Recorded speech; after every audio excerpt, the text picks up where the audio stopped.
श्री स्वामी समर्थ सगळ्यांना. आपलं घर कसं आहे, छोटं आहे की मोठं आहे हे महत्त्वाचं नाही, ते आपण कसं ठेवतो हे महत्त्वाचं असतं.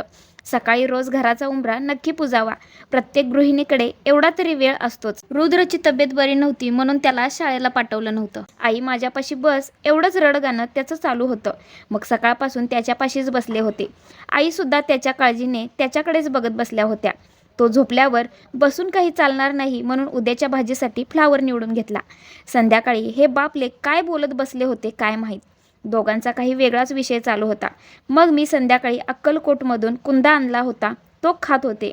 स्वामींचा प्रसाद हे खायला नशीब लागतं ना, आणि असं नशीब सगळ्यांना मिळावं.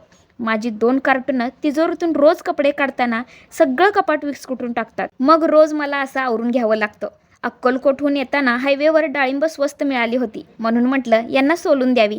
डाळिंब शरीराला किती फायदेशीर असतं हे तर सगळ्यांना माहीत आहेच. जास्त बेकरी प्रोडक्ट देण्यापेक्षा मुलांना फळं दिलेली कधीही चांगली. संध्याकाळी रुद्र म्हणाला, आई मला अख्खा मसुरा आणि रोटी पाहिजे. मग रुद्रसाहेब आजारी होते, मग तर त्यांची इच्छा पूर्ण करायलाच पाहिजे. पटकन मसुरा शिजायला घातला आणि शिजूपर्यंत देवाला दिवा लावून घेतला. मग असा चरचरीत खमंग मसुरा करायला घेतला आणि त्यात असं झालं की मी गॅसवरून तवा काढून साईडला ठेवला होता आणि हे दोघे खेळत खेळत त्या तव्यावर पडले आणि रुद्रच्या पायाला चांगलंच भाजलं. एखाद्या गोष्टीकडे चुकून जरी दुर्लक्ष झालं तर अशी घटना घडते.